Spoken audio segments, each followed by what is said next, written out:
पिछले साल 7 अक्टूबर के बाद से गाजा पर हुए इजरायली हमलों में 30,000 से ज्यादा लोगों की जान चली गई है, जिसमें ज्यादातर बेगुनाह बच्चे और खवातीन हैं। इजरायल के इन हमलों की दुनिया भर में मजम्मत हुई है, जिसमें अमेरिका भी शामिल रहा है। लेकिन मीडिया के सामने आई एक ताजा रिपोर्ट ने अमेरिका के इरादे और साजिश की पोल खोल दी है।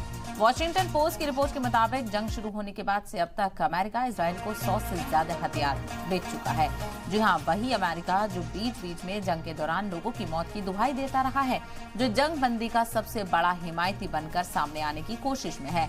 इजरायल का सबसे खास दोस्त अमेरिका गाजा में उसकी फौजी कार्रवाई पर फिक्र जाहिर कर रहा है, लेकिन हथियारों का एक बड़ा जखीरा इजरायल को देकर उसने ये साबित कर दिया है कि गाजा में मारे जा रहे हजारों लोगों की मौत में उसका भी बड़ा हाथ है।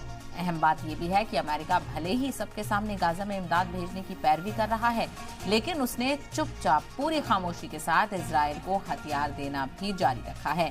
मौजूदा और साबिक अमेरिकी अफसरान का कहना है कि इन पैकेज की मंजूरी के लिए बाइडेन इंतजामिया ने कांग्रेस को भी नजरअंदाज किया। बिना किसी चर्चा और बातचीत के हथियारों का ट्रांसफर किया गया।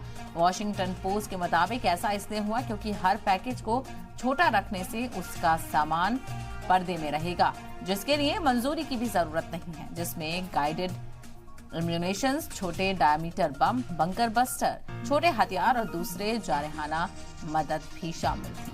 और इसी को लेकर चर्चा करते हैं। हमारे साथ कुछ खास मेहमान जुड़ गए हैं, उनका तारुफ आपसे करा देते हैं। फॉर्मर एम्बेसडर हमारे साथ जुड़ गए हैं महेश सचदेव जी, और ब्रिगेडियर शरदिंदु जी हमारे साथ जुड़ गए हैं, रिटायर्ड डिफेंस एक्सपर्ट हैं। आप दोनों का बहुत इस्तकबाल।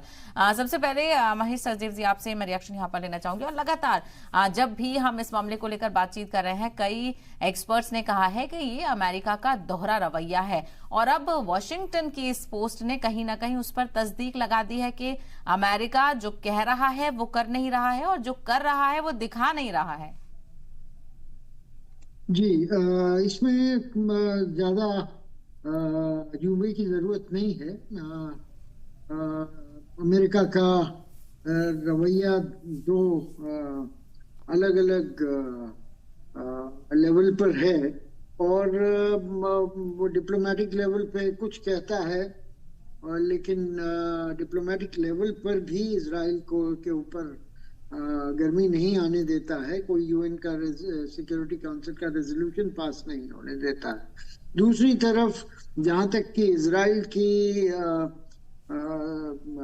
अमन का सवाल है, उसके लिए अमेरिका के दरवाजे हमेशा खुले हैं, और कि यही पॉलिसी रही है कि इजराइल की मिलिट्री जो है वो पूरे खत्ते में, मिडल ईस्ट में सबसे ज्यादा ताकतवर होनी चाहिए, और उसका दबदबा सब पूरे मिडल ईस्ट पर लागू होना चाहिए।